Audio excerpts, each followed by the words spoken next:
This is Atomic Shinobi, and today I'm going to narrate what if Kid Naruto was found by Tsunade. If you enjoyed this video, please like, share, and subscribe to this channel. Always wasting no more time, let's start the story. As a last resort, 6-year-old Naruto Uzumaki scaled a tree to hide from the gang of lethal villagers. After deciding it would be best to avoid the village for a few days, he watched them pass by, leapt to the ground, and then headed north. At least the gate guards liked him, so he could sneak back and sleep in his own bed once they had calmed down a little. After walking along a path and heading east for a short while, he eventually located the cliff he was seeking. After walking down it for a few hours, he decided to stop when he came across the entrance. He took a seat and leaned slightly over the edge to observe the massive river rushing through the tiny chasm it had formed over many millions of years, 60 feet below him. The rock that fell didn't stop at the edge, instead, it moved inward for about 5 feet, placing Naruto in the, as I'm calling it, drop zone. He paled and scrambled away from the edge as fast as he could. He continued walking and discovered that his hands were precisely 5 feet from the other edge of the narrow rock path. His final thought before the rock beneath him finally slipped off its foundation and took him with it was, crap. He passed out and fell, but he didn't even remember hitting the water. He would still feel it when he woke up, though. Shizune and Tsunade strolled along a path. At Shizune's suggestion, they were running away after Tsunade had a terrible losing streak. Tsunade would either run away or demonstrate her strength, which typically backfired on the challengers. In the end, they made the decision to disappear from the map for a day or two in the hopes that their supporters would pass them and move on to the next town. If they went straight to the next town, it just seemed too obvious. When Tsunade finally snapped the tent in half because it was not working with her, she asked, "Shizune, would you go and get some water?" Shizune replied, "Yay, I'll be back in a few minutes." Shizune knew there was a stream nearby, so she ventured through the forest. When she saw a child wearing orange clothing and having sunny blonde hair, she froze as she left the trees. He was red and soaked all the way down his front, but he was breathing.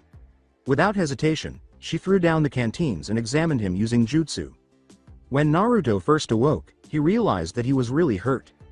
He muttered, "Ouch," as a woman with black hair pushed him down, preventing him from sitting up.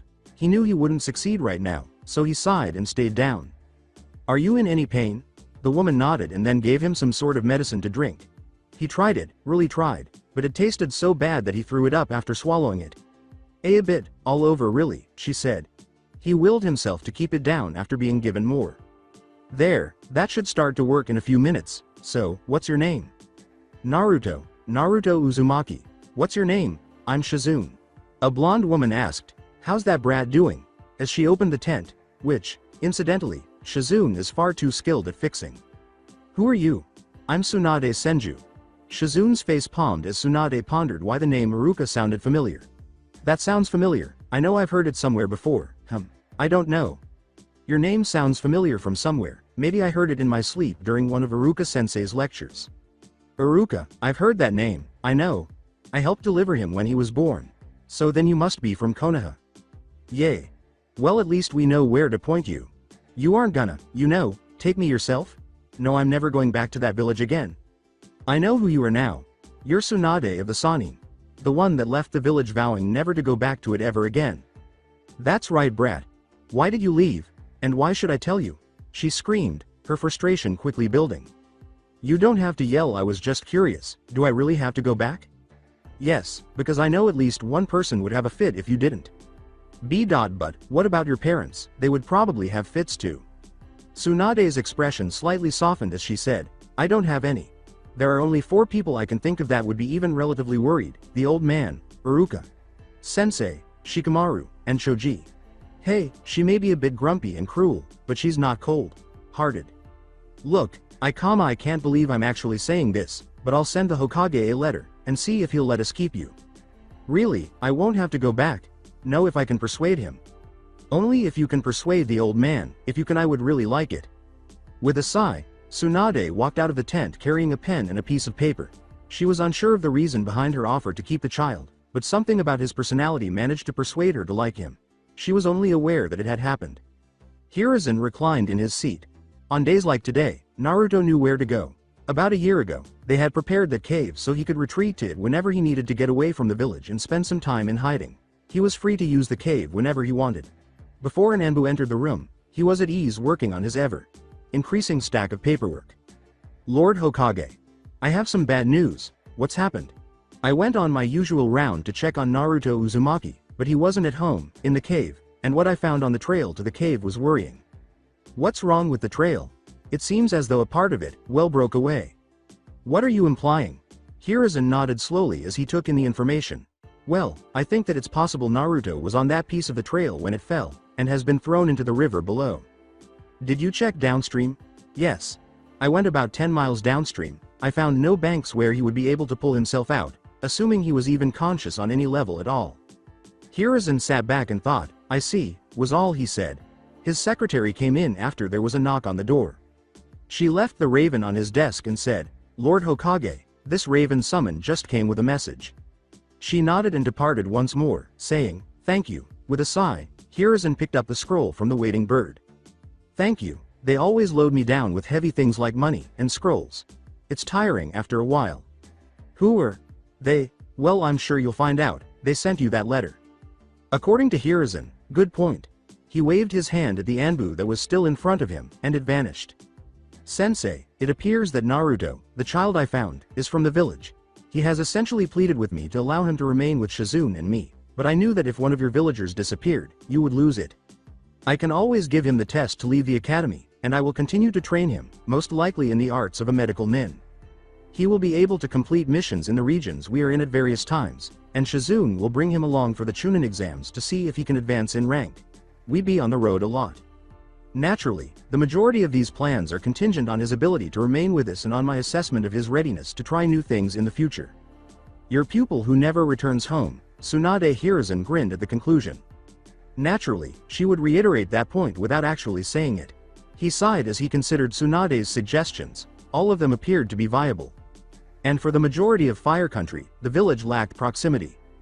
Perhaps if Naruto made enough money, he wouldn't have to continue to pay those who came to the village in search of Tsunade, but then again, the village elders would be yelling at him about how they didn't want him to leave. They didn't want him to leave his jail cell, in fact. Fortunately, though, he had been able to convince them of that. He took out a pen and a piece of paper. After beginning his letter again, he ultimately concluded that Naruto deserved better than what he was receiving in the village and that he didn't care what the elders thought. Therefore, he would do so if removing him was the only way to make things better. When Hitari, Shizune's summoned raven, landed next to Tsunade, she was sitting in front of the fire eating her dinner. Taking the scroll, she opened it. In an instant, Shizune, who had also been eating, was at her side. Naruto would have likely been listening as well, but he was still unconscious after sleeping all day. Tsunade, I don't mind if you keep Naruto. However, there are a few things you should be aware of. This scroll has a seal at the bottom. I made it so that when you channel healing chakra into it, it will release. That scroll contains all S-class secrets. It's up to you when you tell the boy, but I ask that you hold off on telling him about his parents until he's 16. They were highly targeted, and I'm afraid he'll be singled out for what they did. Before you read that scroll, keep in mind that he has been despised by almost the entire village due to the things on it. Only Shikamaru Nara, Shoji Akamichi, Iruka Amino, and I will likely even notice his absence. They will be informed that he is safe, but not where or with whom. Good luck, and watch the child carefully. He's already well targeted. Considering how old you are, Sarutobi Hiruzen. Tsunade discovered the seal that Hiruzen had been discussing after fully opening the scroll. She opened it with her healing jutsu and was astounded to discover a whole backpack full of information about the child. She picked up the first item and opened it. She knew right away that it was the diary of Kushina Uzumaki. It was the first time she had seen it. October 7th. I'm prepared to leave at any moment. Minato can keep the seal while I give birth because I've been transferred to a more secure area. The fact that Minato will be present rather than cooped up in his office makes me even more excited to hold my child in my arms. Okay, so he would never miss the birth of our child. But even so, I hadn't seen him for nearly a week until 3 days ago. Tsunade closed the big book with a snap and picked up another object. Unfortunately, it was Hiruzen's letter. I believe he will want his mother's diary when he gets older, so I've sent it to you. A scroll containing a family tree, a few photos of them concealed in that backpack, and accounts of all the times he has been attacked by the villagers because of what I'm about to reveal are also included. You see, the Kyuubi attacked on the day he was born. After 10 minutes, Minato succeeded in sealing it, but the seal he used caused his death, and Kushina passed away from her injuries and fatigue. I had to decide. Put him in an orphanage or find someone to take him. I tried the orphanage, but the news that the Kyuubi had been sealed inside of him somehow got out and spread faster than I could keep up. They would have loved to try to get rid of him in any way, but I learned to check once a day. Eventually, though, I was able to persuade them. They mistreated him because they perceived him as the demon rather than as its container. I've tried my hardest to keep him safe, but I can't take sides without losing the chance to do so. For the past few years, my most reliable Anbu has been keeping an eye on him, and we've set up a cave where he can hide when the villagers need a little respite. When he fell into the river, he was on his way there. It was arranged as though it were a miniature version of a house. It contained the majority of his belongings and 2 rooms. I'm telling you this because it would likely be beneficial for you to receive his more sentimental items, such as photographs. Items that he wants to keep. There are several more things I could say. However, at 10 pages, I believe this letter is sufficient. Good luck, and I hope to speak with you and occasionally check in on him. You're crying now, sensei. Sarutobi Hiruzen Tsunade remarked. 10 pages. Long letter. Naruto said groggily as he slowly made his way to the log the 2 women were sitting on. Wow. The old man took time enough to write 10 pages? He must be crying by now. He said at the end he was. You know why? Have you? Wait, no. You haven't seen his office lately. Well, most of the time there are 3 to 5 stacks of paperwork that reach from the floor to the ceiling. Heck, I arranged them and made a little room to hide in once. He even uses it sometimes to hide from the angry secretary. Tsunade laughed out loud. Shizune looked in disbelief at the mental image that had developed. Several summonses sent the massive amount of adoption paperwork the following day. By the time they had it all and it was returned, the summoners were furious and planned to consume as much food as they possibly could before returning to the summon world. With a sigh of relief, Hiruzen sat in his office.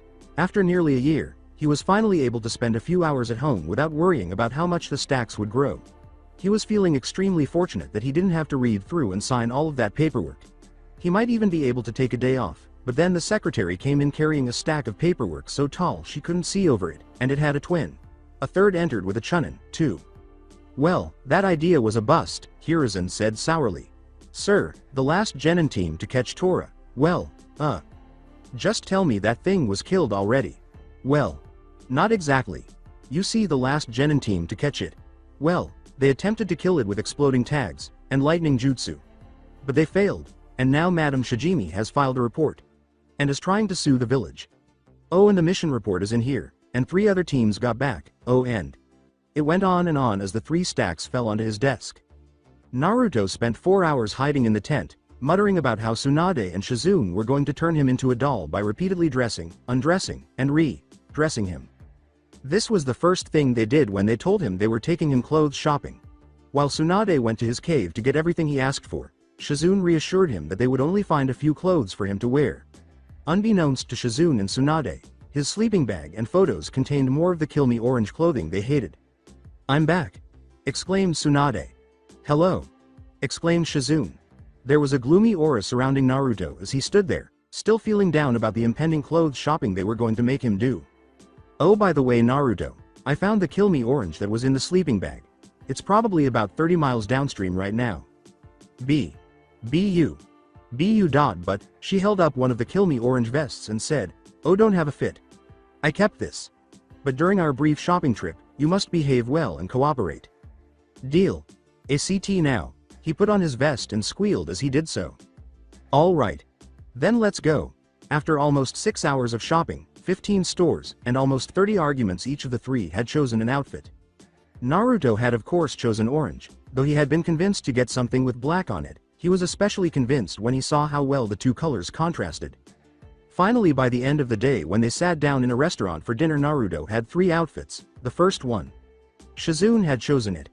Had azure blue pants that passed his knees by a couple inches, a sapphire blue top with sleeves that only reached his elbows, and darker blue ninja sandals. The second one, Tsunade had chosen, was a white short-sleeved shirt and pants ending mid-calf accented by gray patterns, along with black ninja sandals. And the last one, chosen by Naruto, and also what he was wearing at the moment, was a black shirt and pants with orange stripes running up the sides and doing the trim. The black sandals from Tsunade's choice also worked for this outfit.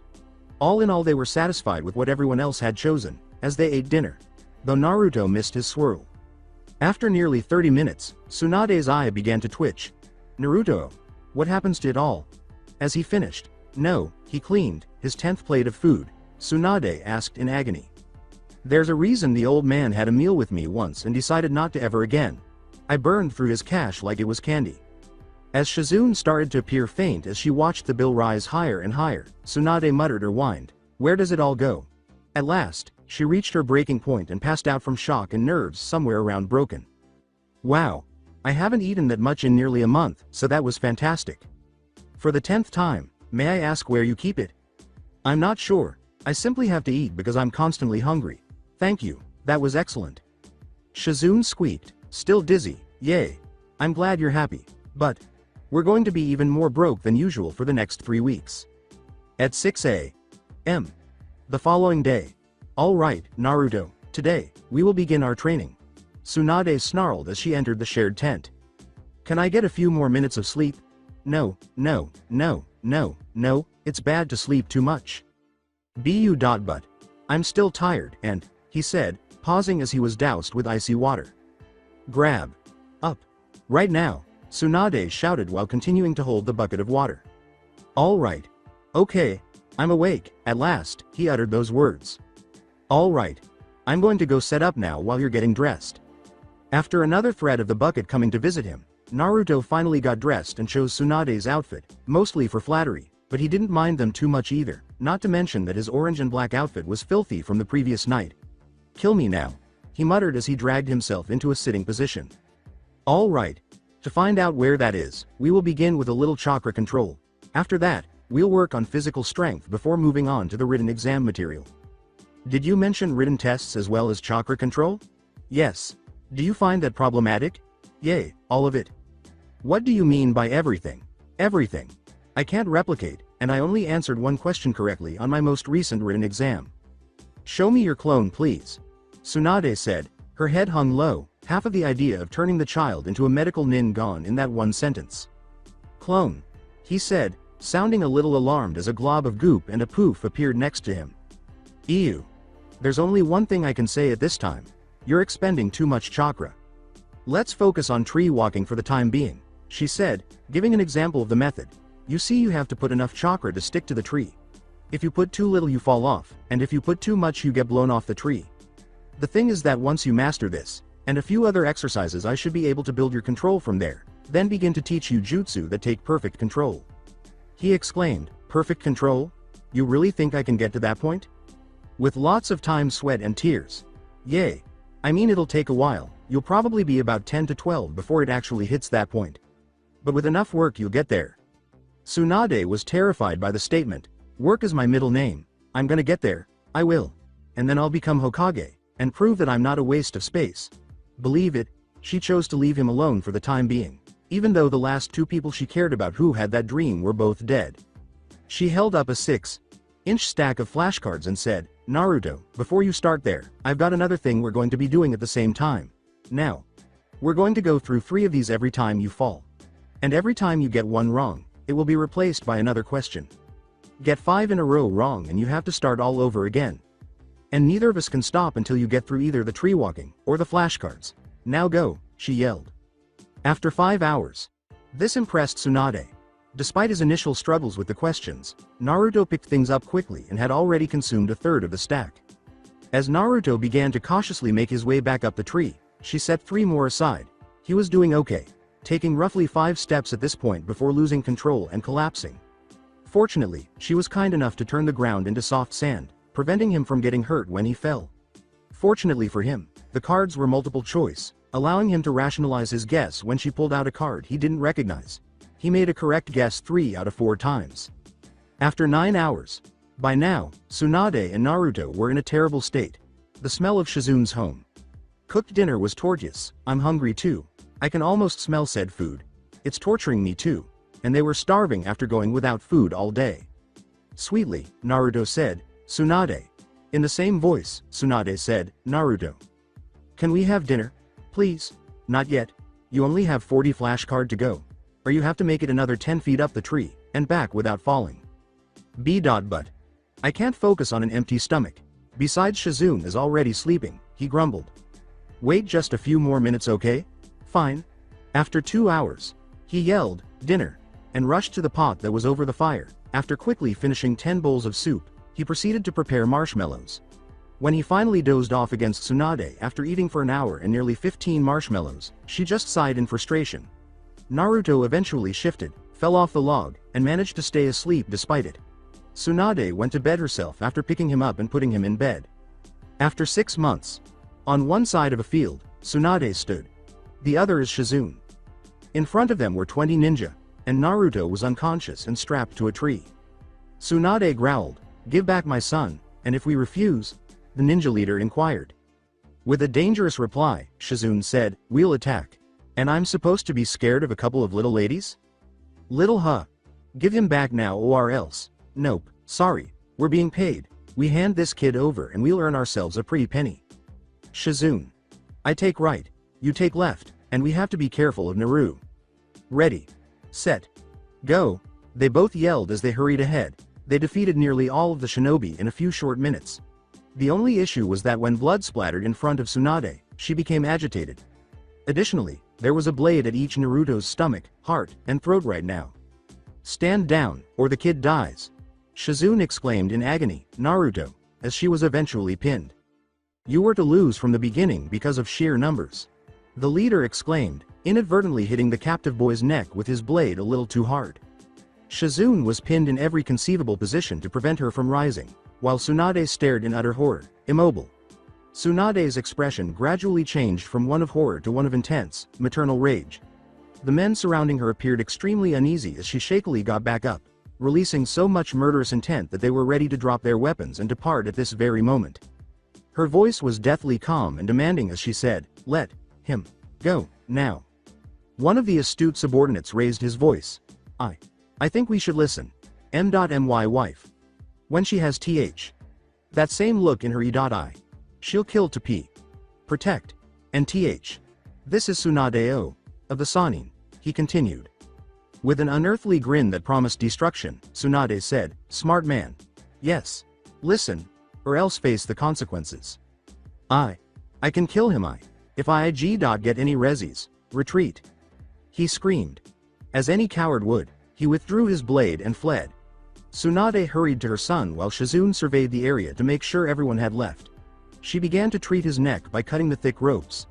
After making a perimeter and returning a few minutes later, Shizune began examining Naruto for wounds other than the cut on his neck. He was cut up pretty badly, had some bruises, some sedatives in his system, and a few other things that she fixed right away. After an hour, Shizune observed as Tsunade tenderly held the boy in her arms, whom she had grown to consider a brother. "Let's go. Someone obviously wants to get their hands on Naruto, and it seems as though they were going to meet here. We should go before whoever it is comes. Shizune, I want you to go back to camp, get everything, then follow me and cover any tracks. I don't want us to be followed," Tsunade said as she prepared to leave through the forest. "Right," concurred Shizune. "So where are we headed?" "I'm not going to say just in case someone's listening. We've got to go," she replied. As they fled through the trees, Shizune quickly gathered everything from the camp and followed Tsunade, covering every possible trail with a jutsu. After nearly 3 hours of continuous movement, Tsunade stopped, nearly colliding with the younger woman. "Suna. But we shouldn't. Sure, there's a treaty, but it's dangerous. But the thing is, I don't plan on going to Suna. We'll wait until sundown, then start off through the desert. We'll send clones in the direction of Suna while the wind erases our trail as we head another way. Then we'll just circle around back to Fire Country in a day or two. There's an oasis out here that we can stay at for a bit. Then I would like to head into Lightning Country for just a little while. No one will see us, of course." "That's a very devious plan." The woman was already setting out a sleeping bag when she said, "Exactly. Well, let's nap. We're going to be up all night getting sand in our sandals." Shizune did the same, obtaining one for herself and another for Tsunade to insert Naruto into. When Naruto woke up, his vision was blurry due to pain from everything, including his fingers. He also noticed that he was between two people, and when he realized that Tsunade and Shizune were both hugging him, he began to feel a little uneasy. Mostly, this caused pain in his sides. He attempted to roll over, sit up, move a leg, and more. However, he felt as though he was paralyzed and was unable to move an inch. "Well, I think it's the sedative, but I really need to use the restroom."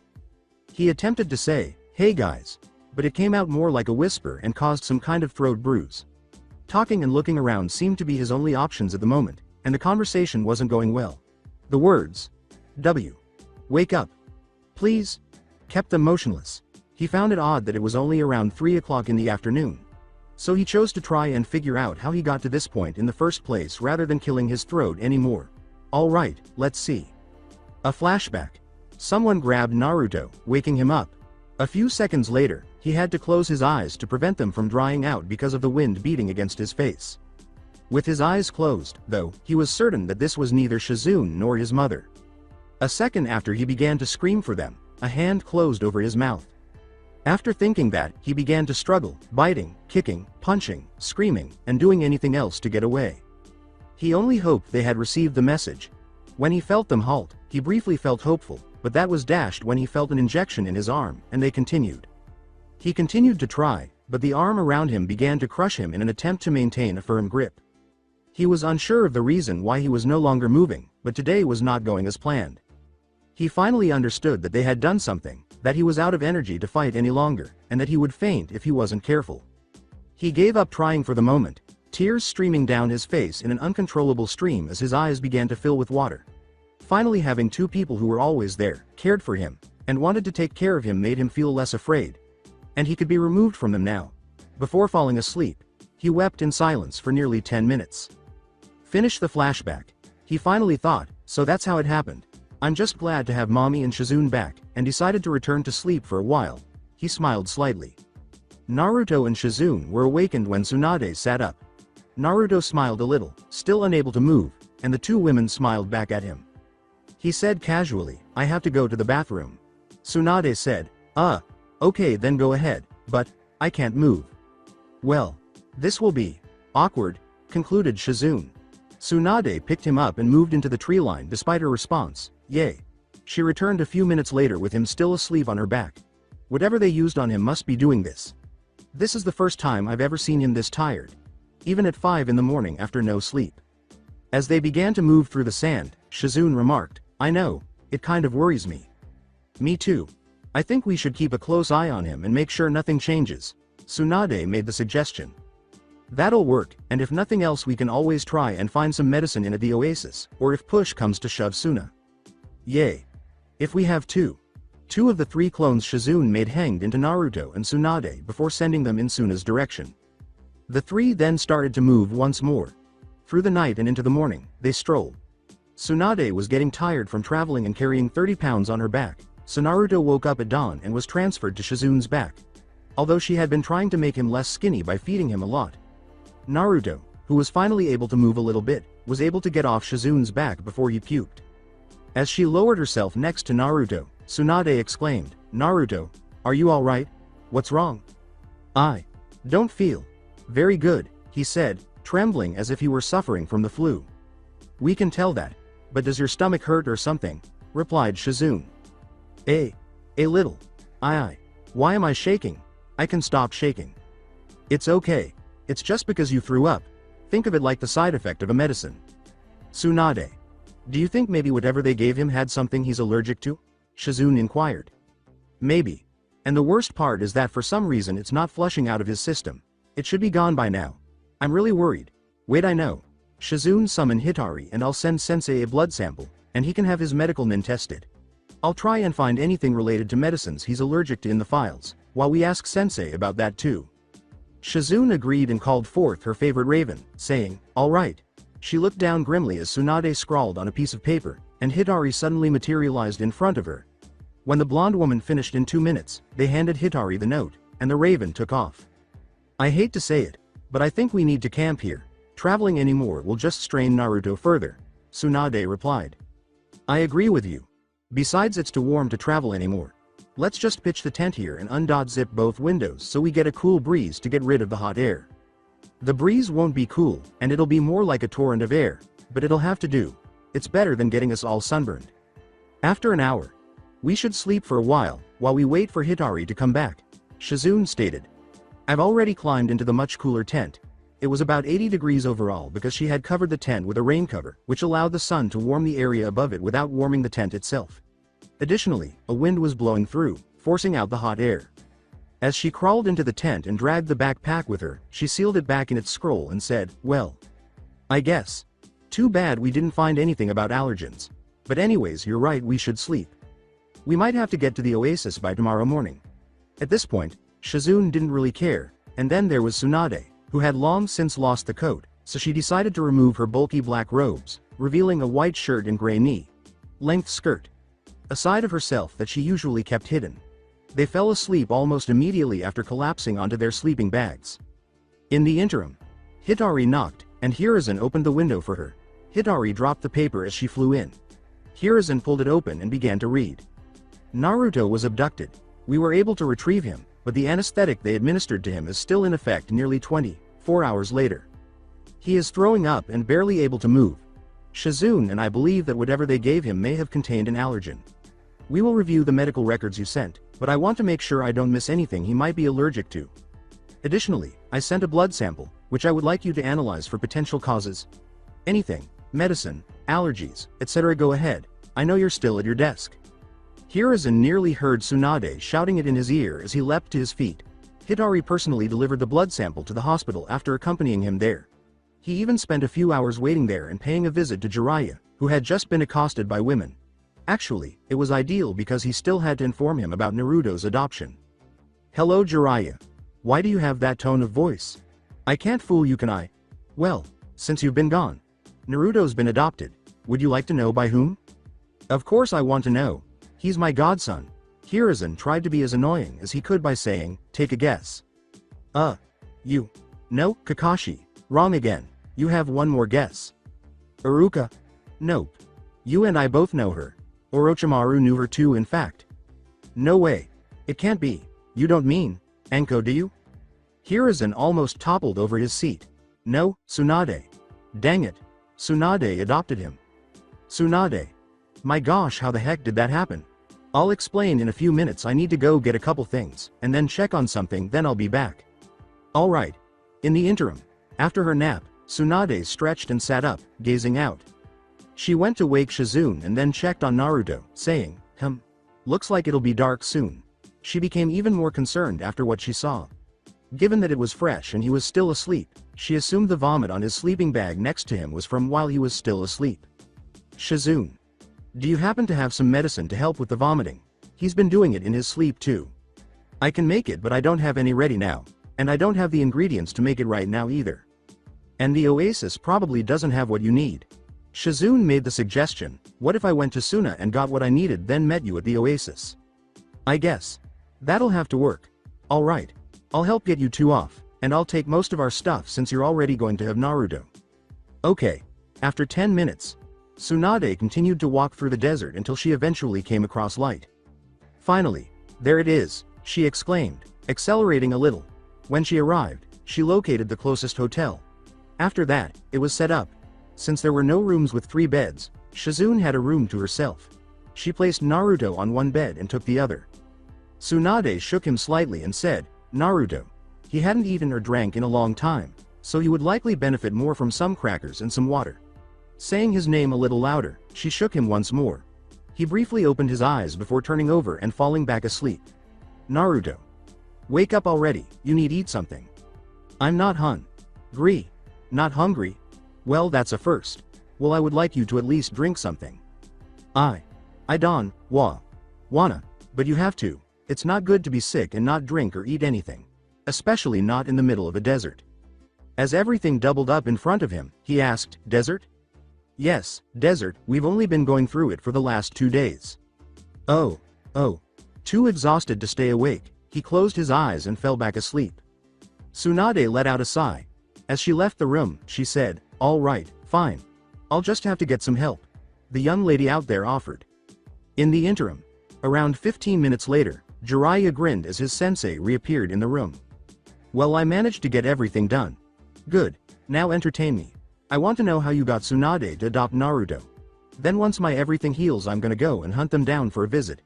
Maybe some good food since Shizune can make something really good. Well, you see, a few years ago I had a cave set up a few miles away from the village in case Naruto needed to use it. Well, about 6 months ago part of the trail fell into the river. And Naruto happened to go with it. Well, Shizune found him and they talked, and according to Tsunade from her letter, he practically begged to be able to stay with them. I honestly see why. Well, we did all the paperwork. He's officially Tsunade's son. And since they're never here, no one can object to it. Hirazen's eye twitched as she said, "You're sneaky sometimes, sensei. Then the rest of the time you're crying, or sleeping. But about those brats, the Nara, and the Akamichi? And didn't the teacher care too? They know he's safe. Just not where or with whom. Well, at least he's safe. About that." Jiraiya surmised. Tsunade blasted him to Suna and he gone missing. Hirazen twitched his eye wildly. "No, he got kidnapped." "He what?" exclaimed Jiraiya. A nurse entered. "Lord Hokage, you're going to have to leave your stressing master Jiraiya." "I understand, I just need a few more moments, otherwise he's going to rush out the window." "All right." Now Jiraiya calmed down. Tsunade and Shizune got him back. But whoever tried to kidnap him gave him something and he's not doing very well from it. "I just sent Tsunade what she needs and he should be fine. Several of his medicinal allergies were in it, he should be fine though." "Are you sure?" "Yes. 'Cause you aren't the best when it comes to medical stuff. I mean the last time you tried medical ninjutsu." Before Jiraiya reminded him of what had happened to Asuma's pet rabbit, he said, "I have to go now." In the interim, threatening to make him drink, he consented to have a cup, drank it, and then fell back asleep a short while later. As she stood in the hallway, Tsunade remarked, "Thanks, I thought that threatening him would work." She said, "You're welcome," and walked away. When Tsunade returned, Hitari was there to greet her. "Hitari. Did Sensei send us what we need?" She dropped the paper as she said, "Yay. Here's his written reply." Hitari poofed away. "Thanks, I think you can go now," she said. "You were correct. I suppose I should have sent you a list of the things he was allergic to right away." Tsunade just skimmed the list until she noticed that practically every medication in the world was on it. The only things that were not on it were antibiotics, 2 kinds of painkillers, a fever reducer, and anything entirely herbal. Other foods and beverages included on the list were tomatoes, strawberries, most teas, and cocoa beans. Gosh. No wonder he loves ramen so much and is so picky about everything he eats and drinks. Having that many allergies is just insane.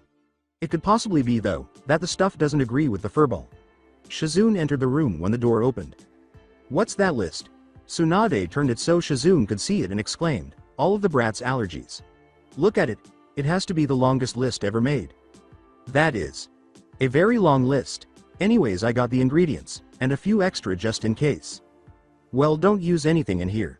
I have 3 things that aren't there." "Well, we'll just have to work with herbs. I only have a few herbs."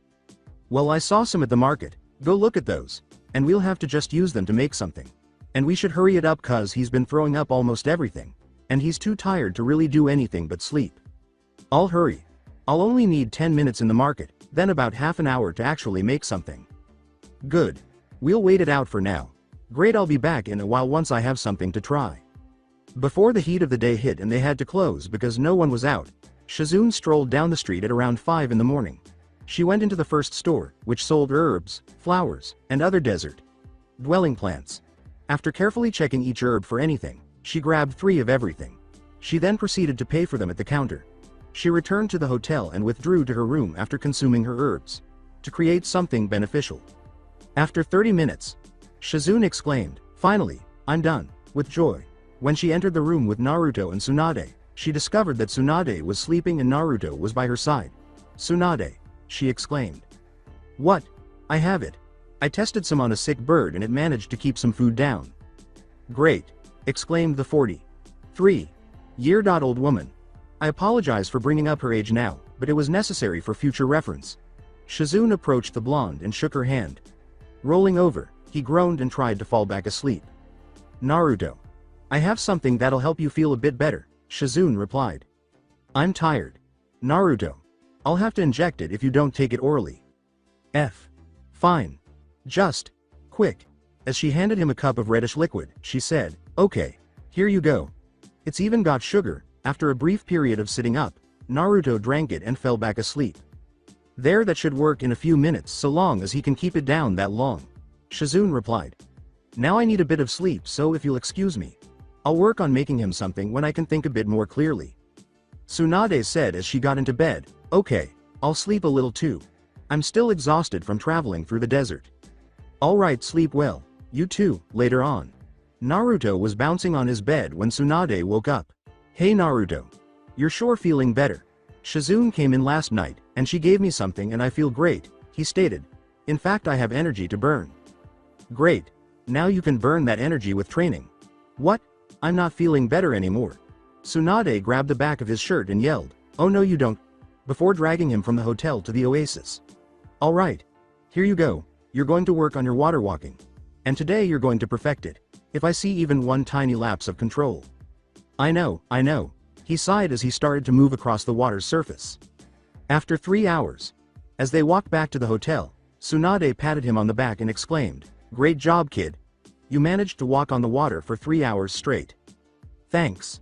So I'm assuming once we have a larger supply of water you're going to start throwing things at me again." "Yup. You've got that right, now let's go see what Shizune made for lunch." "Alright. Now you're speaking my language, thought so." In the interim. "Hey Kakashi, Master Jiraiya. I need a bit of help. I asked Sensei, and he's okay with it. I want to have you help me track down Tsunade." "Why?" "Because I'm long overdue for a visit. I don't think that's all. She's adopted a certain someone and I want to check in." "Certain someone? As in Sensei's clone, certain someone?" "Yes. He also happens to be my godson. So I just want to check in even if it's only for a few. I also have some information for Tsunade and Shizune. You should go ask Sensei about what happened, but your nindogs are perfect for tracking them down." "Alright. I guess. But I'm going to watch him from a distance once we find them." "Deal." When Tsunade knocked on the door, Shizune sat up. "Wake up Shizune, we're going to leave this morning." "Okay. Stop being like Naruto. Okay. Just stop trying to break down my door." "That's better," Tsunade exclaimed, ceasing to rap on the door. Why?" In the interim. When they came to a halt at the desert's edge, Jiraiya whimpered, Why?" "Well. You know, if Naruto was recently kidnapped then they're probably trying to erase any trail and hide for a while. But I have an idea of where they went. Suna would be too obvious. But there's an oasis a little ways out, that if we hurry we can make it within an hour." Jiraiya remarked, "Lead the way, as I'm not usually in the desert." "Gladly." In the interim. Shizune. "Mommy is scaring me." "Tsunade. We're leaving." Tsunade stood up and said, "Fine. Alright, so let's head out. We were going to Lightning Country, right?" "Yay. Why are your cheeks red?" inquired Naruto naively. "No reason. And why are you not able to walk straight?" "Just because." And Naruto's eyes widened and he closed his mouth, clutching Shizune's shirt as if it were his only hope. "Would you stop asking questions? We have to go," he said. In the interim. There they are. And Tsunade is scaring the crap out of Naruto. And she's drunk. And of course they're leaving. "Towards the border of lightning, I think. Should we follow them, or catch them?" replied Kakashi. "I say we catch them and travel for a while. Then you can go home once your time is up. Besides, I have someone in Lightning Country I have to meet." In the interim. Shizune, what's wrong with mommy?" Shizune exclaimed, perspiring, You're a little young for that knowledge." "But, why don't you get on my back? Not right now, I can't stop moving." Shizune remarked, "You're defiantly up to full speed again," while clinging desperately to her shirt. Jiraiya landed in front of them, and they came to a stop. Tsunade asked, "Jiraiya, what do you want?" as she prepared to punch him out of the desert. Now Tsunade. No need to be hostile, can't I visit my old teammate once in a while? Besides, I've got to go this way. What's with having an Anbu with Ya? Oh, him, he was on leave and decided to come with me for a bit of exercise. You're lying. Look, if you really want to know, it's Kakashi. I see. Well, you two can beat it because I'm busy leaving, if you couldn't tell. Jiraiya exclaimed, Shizune, you're really going to let her travel in this state? We've got to leave. Whoever wants Naruto will probably come here next, so if we don't go they might catch up. Speaking of the kid, he looks a little scared. Jiraiya, if it were any other time we would stay and you and Tsunade could talk, but we really have to go. I get it. But I'm going with you. I've got business in Lightning Country too. And Kakashi is going to stay with us until we hit the border, then he's going back home, and I'll leave to do my business. What, so are you trying to get me to let you travel with us? Replied Tsunade. Yes. No. She walked out into the desert, saying, No Shizune, Naruto, let's go. Shizune yelled, See. Coming, and grabbed Naruto's hand before glaring at Jiraiya and pursuing Tsunade. After glancing back a few times, Naruto shrugged and followed Shizune. After they made camp for the remainder of the day, Tsunade snarled, the nerve he has, primarily because they discovered a tiny spring and concluded that fresh water was suitable, and it was unquestionably better to travel at night. As you might have guessed, Tsunade was still upset about the previous interaction with Jiraiya. Shizune yelled, Tsunade! You're ruining dinner, in an attempt to save the food pot that Tsunade had knocked over during her outburst. I don't care. He can probably smell it anyways. I am never going to let him travel with us, never. After 3 days. Jiraiya, will you stop humming that annoying song? Still humming, Jiraiya answered, but it never ends.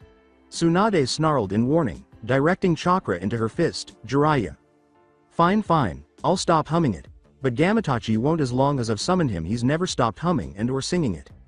Jiraiya. If you don't dismiss him, I will punch you and your stupid toad out of the desert. Naruto begged, please listen, she's getting angry. Instead. Fine. Gamatachi, you'd better go. After saying, okay, he poofed himself out of existence. There. After she exclaimed, oh my gosh, yes, the border, bye Jiraiya. The three vanished in a puff of smoke. I didn't even get to say goodbye. Kakashi left after saying, I have to get back to the village. See you another time. Everyone left me. I think I'm starting to have some abandonment issues. Oh crap, I didn't get to talk to them about them. Naruto was once more astounded by Shizune's quick camp setup. Hey mom.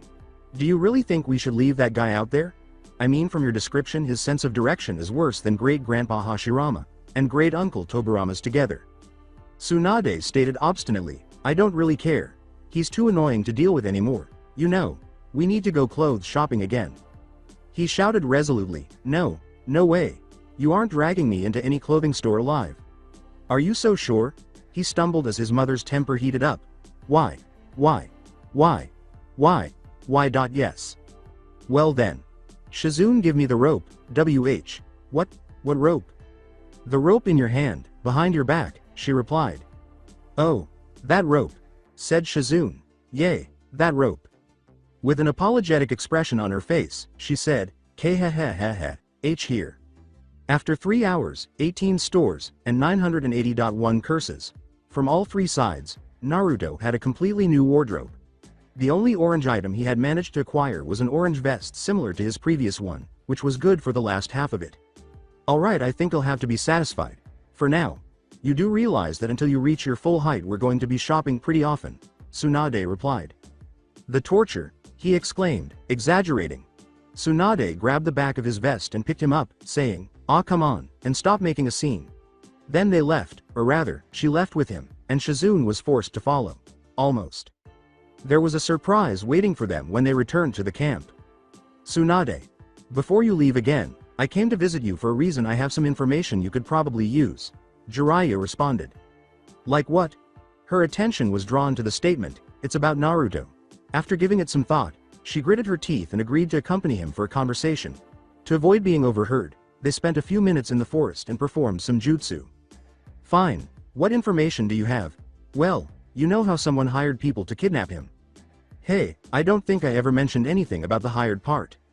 With the info I have, and what Sensei told me, I was able to put the pieces together. Trust me, it's pretty simple. What is? There's an organization, it's called the Akatsuki, they're after the tailed beasts, for what reason I don't know, how they plan to unseal them without losing them, I'm still working on figuring that out. But I'm pretty sure they're the ones who hired those ninja, and if you had taken too much more time than however long you took to get him back they would have gotten him.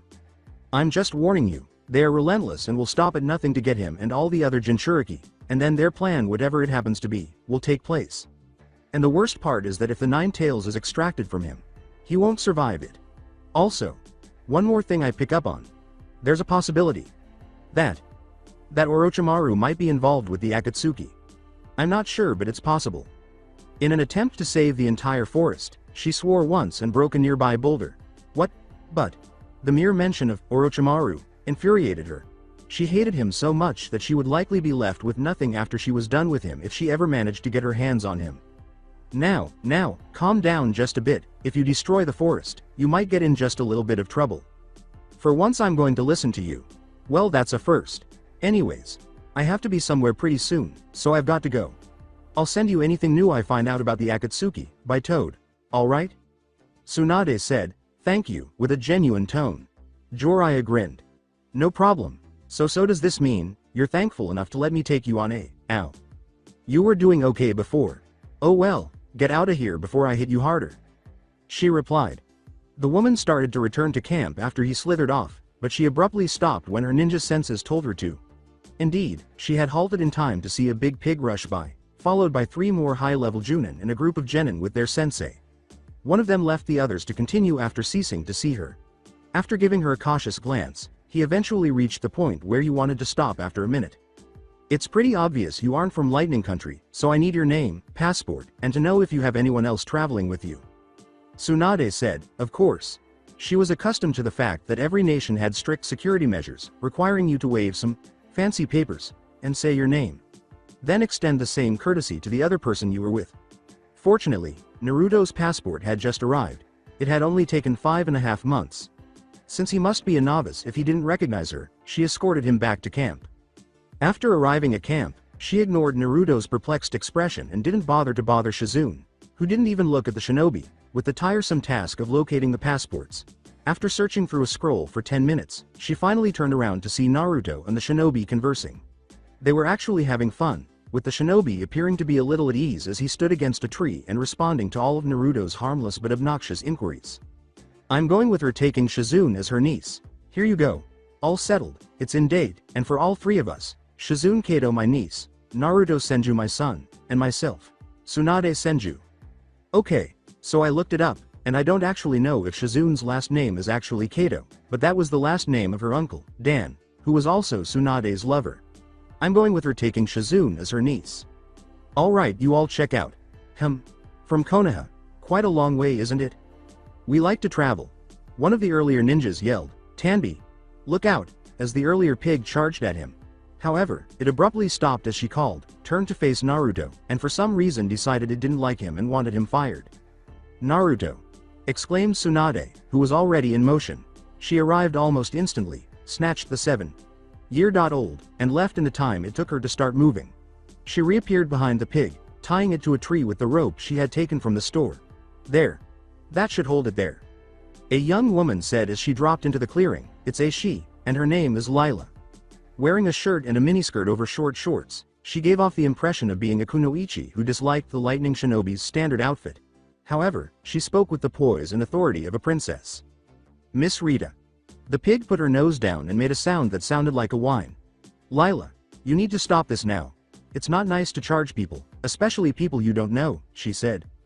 And to you, I'm very sorry she attacked you. But can I possibly make it up to you with a piglet? M.me. Stumbled Naruto. Yes, you. She just had a litter of piglets, and had rejected the smallest here. I've been taking care of her, but I think legendary healer Tsunade of the Sanin and her companions can do a better job than I. Wow. Thank you. You're welcome. So what are you going to name her? I dunno. Rita approached Tsunade and gave her a piece of paper. Well, we should leave. I wouldn't mind you visiting me sometime. My father is the daimyo, so just show this to the gate guards and they'll let you in. While the other 2 were trying to come up with a name, Tsunade said, thank you. How about Taunton? Inquired Shizune. Taunton? I don't know, it just came to me.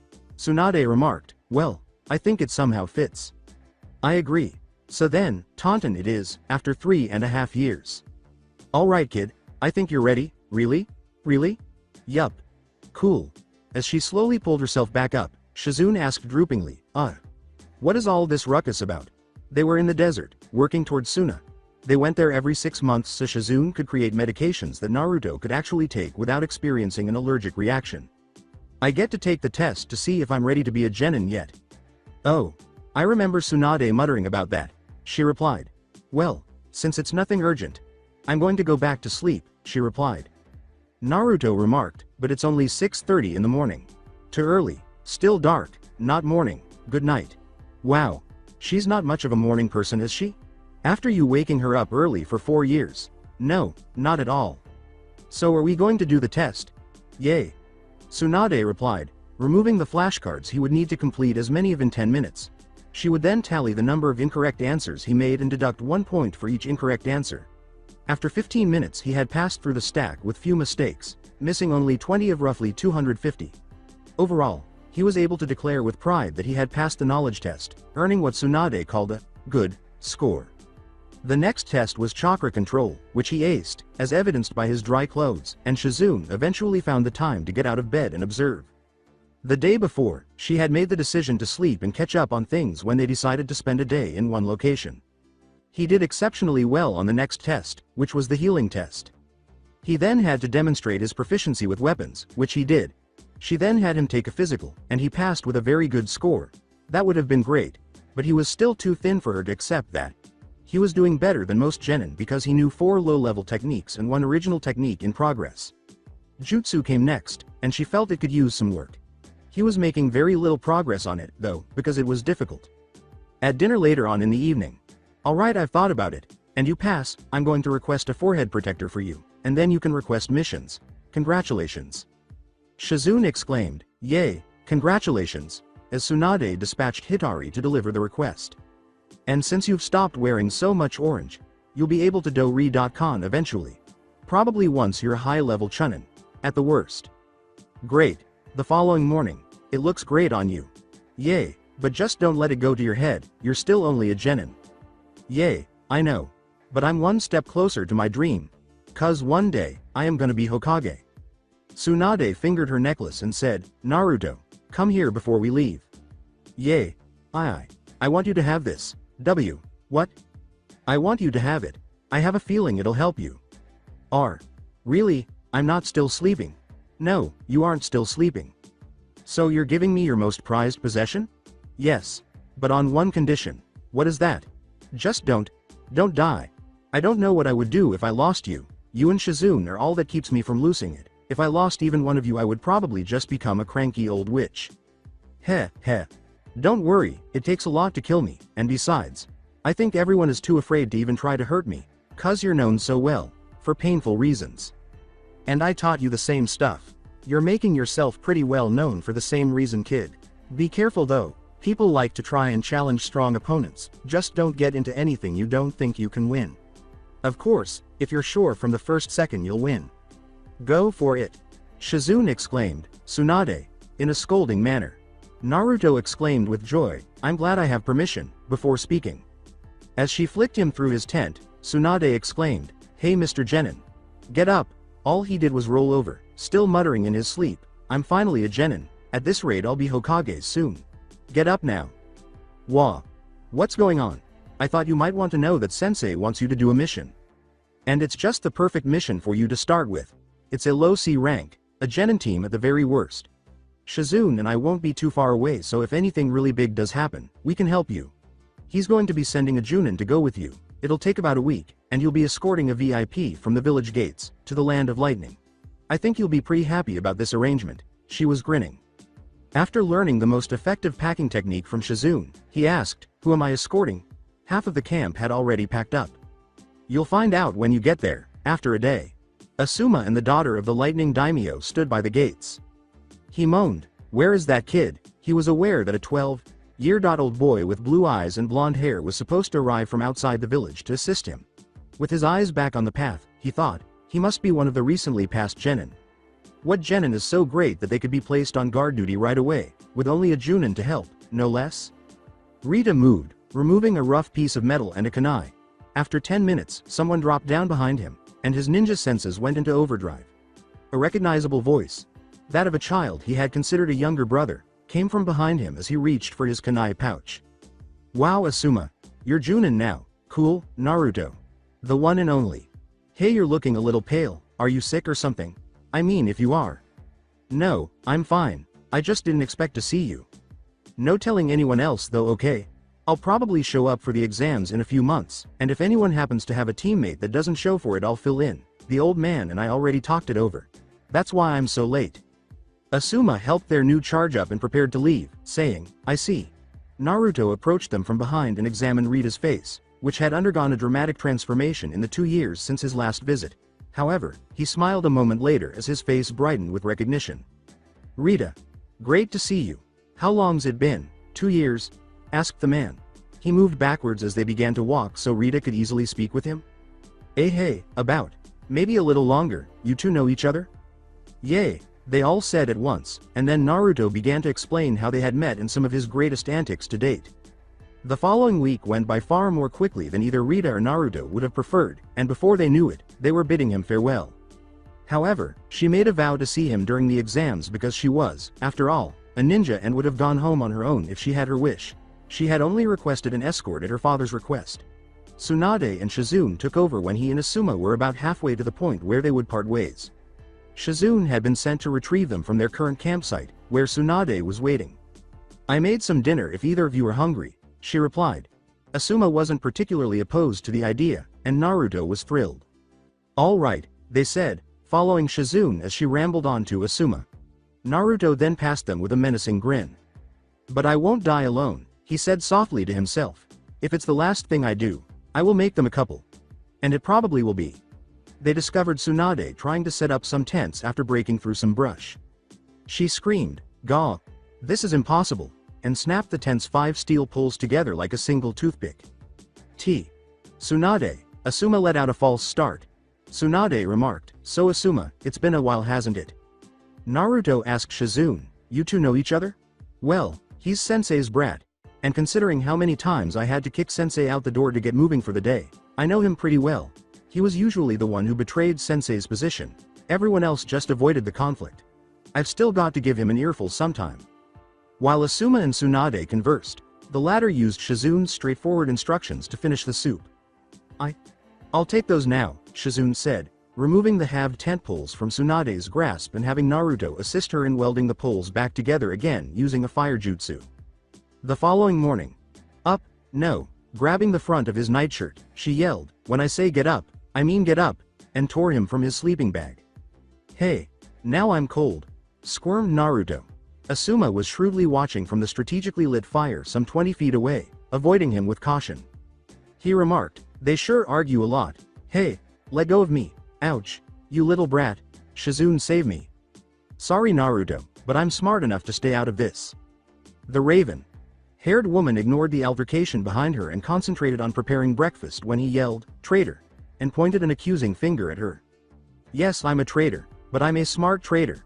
As Tsunade began a spar, Naruto became enraged but had to move. When things got out of control and dust began to spew in enormous mushroom clouds that could be seen for miles, Shizune finally decided enough was enough. "All right, that's it," she said, concealing the dust with a genjutsu, her face full of anger. "And look at this," she exclaimed, indicating the 10-foot deep crater they were standing in, adding, "If you two don't settle down, we're going to be discovered by a bunch of brokers." Asuma, Naruto, and Tsunade literally stared at her for her audacious demand. "You two have taken it far enough. And I mean it. Stop it this instant or else I'll make you stop." "All right. Fine Shizune, we'll stop so long as you agree to lower Naruto's age limit you're so set on." "But Tsunade," defiantly, Naruto exclaimed, "no way in hell are you getting me near that stuff." "Smugly, says you," Tsunade said. What are you even bickering about?" They all yelled, "None of your business," and briefly turned around. He motioned for Naruto to get up and follow him, saying, "Okay, fine, but Naruto and I have got to go and report to the Hokage before you can continue." Naruto and Asuma left Tsunade and Shizune to fix the campground and walked out of the clearing, saying, "All right, let's go. I haven't seen the old man in a while anyway." Naruto occupied himself for the next few months with missions that ranged from quick and easy D ranks to 3-week-long A ranks. It was simultaneously odd and fascinating. Even though he was frequently separated from Shizune and his mother, he was not only earning money but also paving the way for the quickly approaching Chunin exams. When he learned that Team 7 was missing a member, he was happy to join them and only asked that they not hold him back as long as he performed well. However, he became a little less eager to play after learning who Team 7 was made up of. At least he could bring Taunton along. And he was determined to give them all a huge mystery by the time they finally showed up. Staring at the blonde, Shikamaru exclaimed, "Oh, my. Gosh, Naruto." "Hiya Shikamaru, Choji, Kiba," Sasuke remarked. "So dead last returns after 6 years, huh?" "I'm not dead last anymore, Sasuke. But you'll learn that soon enough. Anyways, you and Sakura are gonna be stuck with me for a while since someone, the old man most likely, decided to torture me with you too. The only condition is that you can't hold me back." "Yay, right. You're only being your old self, saying things that'll never happen. You wanna bet?" "Sure, why not? All right. Then if I prove you wrong you have to face Mom, and if you come out alive I will be very surprised." "Wait, so we're actually doing a real bet? You scared?" "No, it's just you seem so comfortable with it. I cleaned out, Mom, and over half the casinos on the continent. therefore paying off mom's debits and still having enough for hotels and food. I couldn't get Shizune to play with me though. Otherwise she would probably be cleaned out too. I'm officially banned from casinos, and anyone dumb enough to let me in gets fired the next morning. Shikamaru moaned. Now I know who adopted you. Sasuke. I'm going to have the Hokage start planning your funeral. Naruto. I'm sure is at least high Chunin to low Junin level by now. And probably really good at poisons, antidotes, and medical stuff in general. Wah. Tsunade's, you're such a sucker I can't even say so to your face, gleams in Naruto's eye as he laughs. An unearthly laugh. Shikamaru. Don't tell him. If nothing else I can knock him out and drag him to wherever mom ends up being at that time. But I would rather him come cooperatively.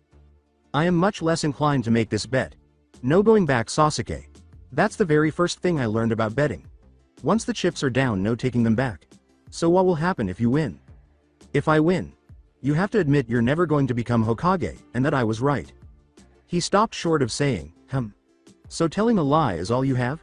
I sort of expected something a bit worse. Like, as his face flushed and those pictures flashed through his mind. Well, spit it out, asserted Sasuke. Nothing. I've just decided to kill a certain toad sage whenever I next see him, cause even now my mind is scarred because of him. Anyways, I think we should move to the corner since we've completely grabbed the attention of every other genin here. He began to walk away with his hands behind his back. A second before a spike of sand flew past him, he stopped abruptly and turned his head indifferently in the direction of a red-headed boy. I want your name, and why should I give it? You're interesting. You travel through my village often, and I have been able to sense something we have in common. So that's why you were always alone, huh? Well, in that case, my name is Naruto Senju. I look forward to fighting you later on Naruto Senju, because I will fight you. The red-haired man appeared a little surprised. You'll be in for a tough fight, Gaara. How do you know my name? He hissed, but Naruto was already in the corner, ducked under the spike, and merely smiled at him while the others hesitantly crossed the room. When Ino said, Senju, I know who adopted you, it was abrupt. You do, huh? Well, playing around a bit was fun while it lasted. Go ahead, tell them. Tsunade Senju, of the legendary Sannin, Kiba said, while everyone who had not heard of it before stared at him in disbelief. Akamaru even fell. Kiba. Be more careful. Akamaru could break a leg, or possibly even some ribs, you know. When did you become a dog expert? Since mom realized one day I would come back to village and wanted me to be prepared for pretty much anything. Seriously, I had to heal a fish, walk on water, and dodge paper bombs all at the same time, and if I did it wrong she made me do almost 700 flashcards. Then do the fish, water and bombs again. Honestly, having her a couple hundred miles away for several weeks is going to be nice. Their sweat dropped. But I do see her reasoning. Sakura inquired, so Tsunade of the Sannin really adopted you? They just discovered that he was holding Taunton. Yes, she even spent a lot of time doing all the paperwork that came with adoption. Choji stared and remarked, you have a pig on your lap. She's not for eating, Choji. I wouldn't think of it. S.So who is she? Inquired Hinata. Taunton, we went to the land of lightning a few years ago and the daimyo's daughter was nice enough to let us have her. I've been training her ever since. Though she usually just sleeps. Shino inquired, you went to lightning country? Shikamaru inquired, you met the daimyo's daughter? How the heck do you even have permission to go out of fire country? Asked Kiba. Ino went on, and you've obviously been to Suna. Look, yes, we went to the land of lightning. Yes, we met the daimyo's daughter when Taunton's mother tried to kill me and mom tied her to a tree. The old man gave us all permission to leave the country, and not only that but we can go pretty much anywhere. Yes, we've been to Suna numerous times since Shizune can find a lot of useful herbs there. Kiba inquired, so how long are you staying? Only for the exam, then I leave again. By any chance I'll be Chunin and able to get out of annoying C ranks, and easy B and A's. You do missions? Yay. I do anything that's within 10 miles of where I am at the time. The old man has a list of where we'll be at certain times, and knows if we change plans. Ah, interesting. So where are you staying for the exams? Ah, a tent. I'll probably set up later. I actually was in a bit of a rush to get here because the old man kept me in his office for so long. Naruto was sitting next to Kiba, who said, actually, if you like, you can stay at my house. Sure, why not? Thanks, Kiba. Abruptly, the proctor emerged at the bottom of the classroom. Alright, brats. I hope you're ready because you're in for one heck of a challenge. Whoa, is that Ibiki? I remember pranking him a lot. I wonder if he'll still have a grudge for the neon colors I splashed on his office walls. Oh well, he can't be worse than Mom. She's subconsciously trying to kill me for about a week every month. And Shizune won't usually help me. Kiba and Shikamaru looked at him with a sympathetic. Ibiki stood there looking at the genin, but his gaze paused on one in particular. That brat, he exclaimed, taking a deep breath before shouting out his next command. He pointed menacingly at Naruto and said, "Everyone get into a line, you will all retrieve a number from up here, find that seat and then take it, everyone except you." He still needed to get him back for the neon pink and orange. Huh? Me? Yes you. You aren't allowed to kick me out? Ibiki pointed behind him and said, "No, I'm not throwing you out, you're going to sit at that desk." After saying, "Fine," Naruto sank into the chair and placed his feet up on the desk. "You will be taking the written exams. As you can all see, there are a number of proctors, and should they find any hint that you're cheating, then you will be called on it. If you are called out 3 times, will you get your feet off of there? If you're called out 3 times, then you will be kicked out of the exam. You'll start with a perfect score of 10. If you get answers wrong, you lose points. And your entire team has to pass the exam. You start now." When Ibiki turned around, he saw that his personal charge had already completed it with all the correct responses. He started on number 2 while smiling at Ibiki. Ibiki was almost incredulous when he finished the test because Naruto had answered every question correctly right away and had completed it in less than 10 minutes. This was not possible. In fact, he entered the answers and the method by which he obtained them, so he was cheating. But how? Since he had already been passed, it is clear that he had a cunning method of obtaining information. As he saw the proctor pass him, Naruto nearly smiled. The internal struggle in his eyes was sufficient to confirm that he had done so. 1 part down, 2 to go. He simply needed to find a way to keep his team alive. That's it for today. I hope you guys enjoyed this great story. See you in the next one.